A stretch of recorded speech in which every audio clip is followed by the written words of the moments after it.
안녕하십니까. 오늘은 2024년 9월 6일 금요일입니다. 시간이 너무 잘 가죠. 오늘도 허경영의 영성시대가 세계를 이끈다 283페이지부터 읽어보겠습니다. 제4장 어떻게 살아야 하는가. 삶의 목적. 지구는 영혼 수련장이다. 영혼이 진화를 위해 공부하는 곳이므로 삶의 목적은 살아있는 동안 덕을 쌓아 사후 성형을 잘 하는 것이고, 지구를 탈출하고 최종적으로는 윤회를 벗어나 백궁에 이르는 것이다. 우리가 사는 목적은 영혼이 진화를 위해 공부하는 곳이 지구이고, 살아있는 목적은 덕을 쌓아서 사후 성형을 잘 하는 것이고, 지구를 탈출하고 최종적으로는 윤회를 벗어나 백궁에 이르는 것이 우리 삶의 목적이랍니다. 사람은 태어남과 동시에 전생을 망각하도록 설계되어 있다. 대부분 인간은 삶의 궁극적 목적을 잊어버리고 자신의 본능과 욕구에 따르는 삶을 추구하여 탐진치에 빠진다. 이렇게 되면 점점 하향 윤회를 하게 된다. 지구는 영혼 수련장이다. 인간의 씨앗을 사람으로 만드는 곳이 지구다. 1단계는 정자 난자의 단계.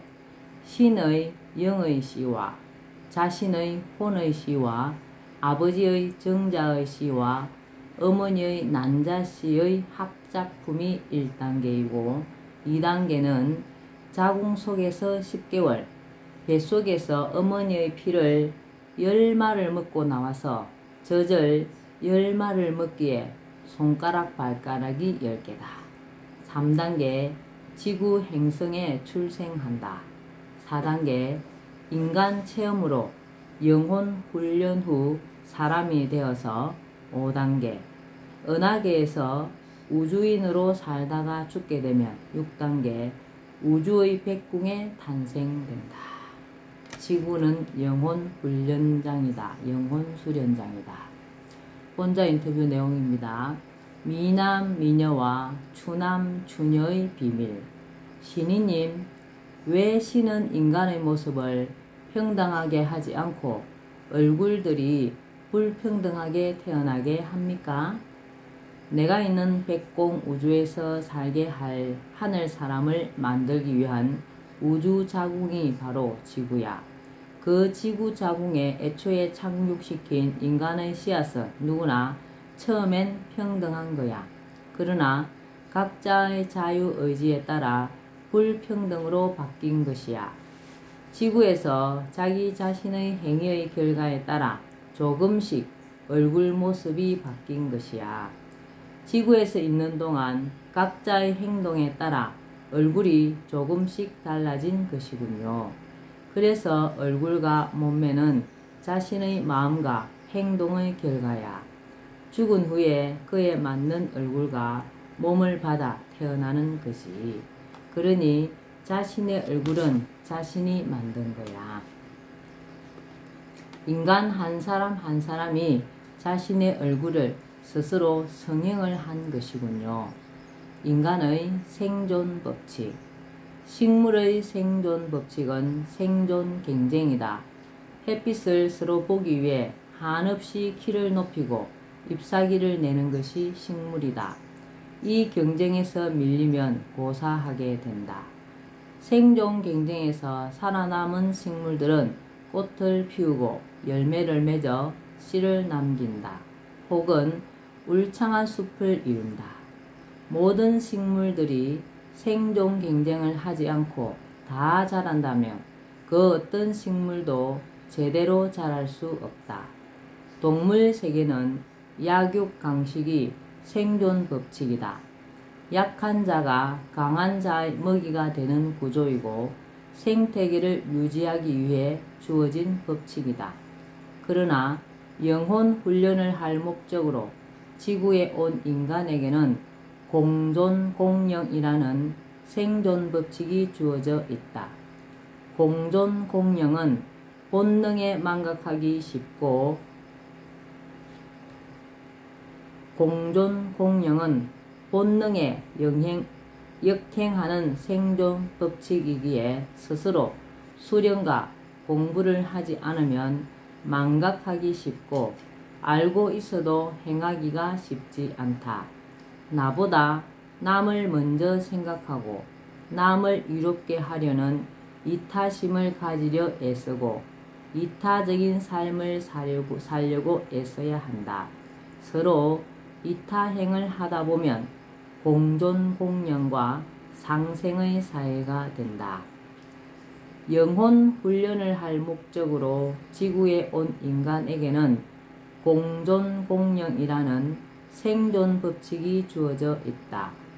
공존공영은 본능에 역행하는 생존 법칙이기에 스스로 수련과 공부를 하지 않으면 망각하기 쉽고 알고 있어도 행하기가 쉽지 않다.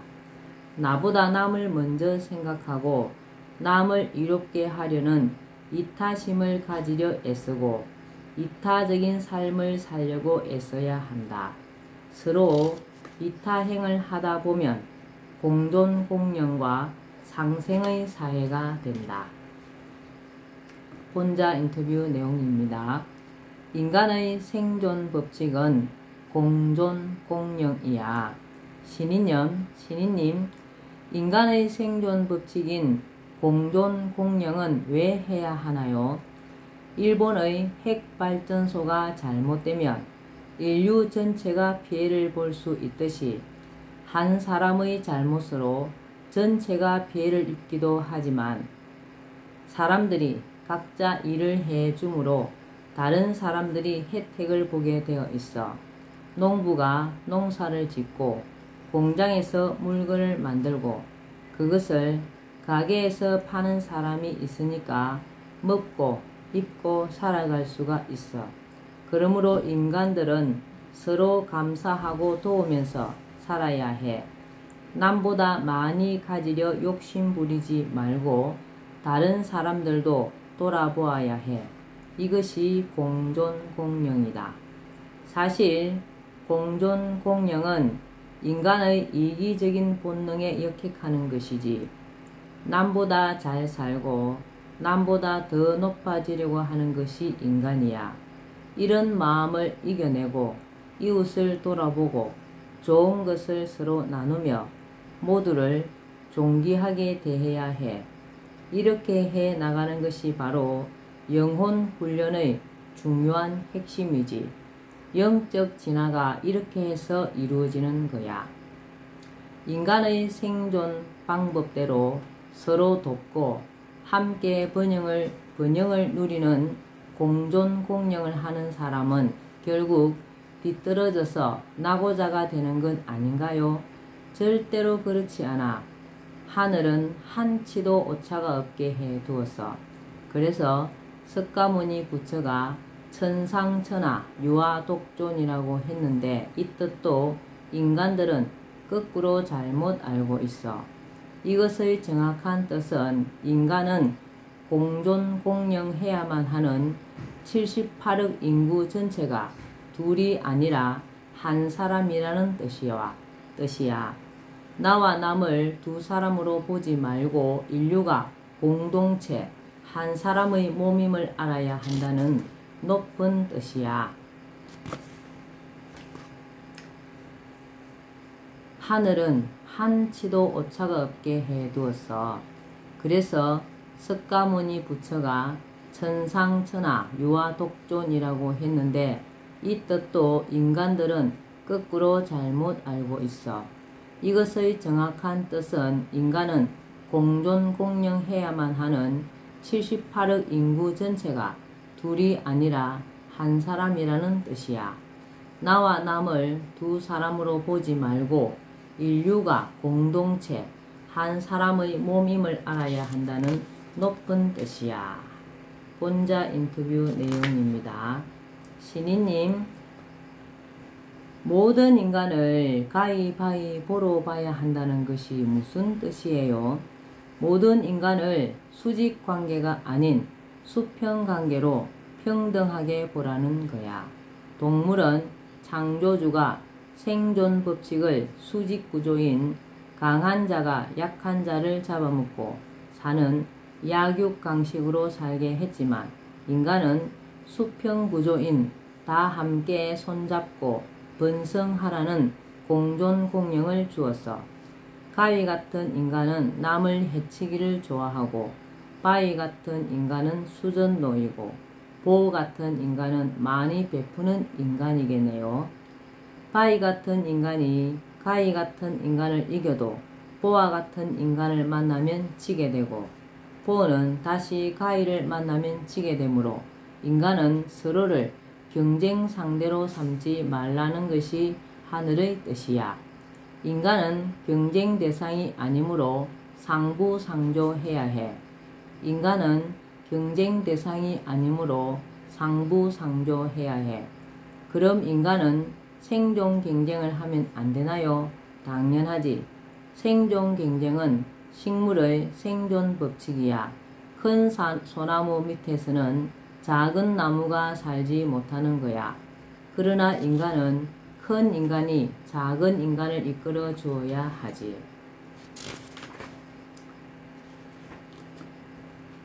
생존 법칙을 알고 싶어요. 신이님, 새나 육식동물, 물고기 등은 왜 강한 동물이 약한 동물을 잡아먹게 했나요? 백궁에서 우주의 질서를 만들어 두었지. 강한 자가 약한 자를 잡아먹어야 생태계가 유지돼. 초원에 누떼가 너무 많아지면 초원은 황무지가 되고 말아. 아무도 살 수 없게 되지. 그래서 강한 사자가 누떼를 잡아먹도록 되어 있는 거야. 약육강식이지. 동물과 새가 약육강식이면 식물이 살아가는 방식은요?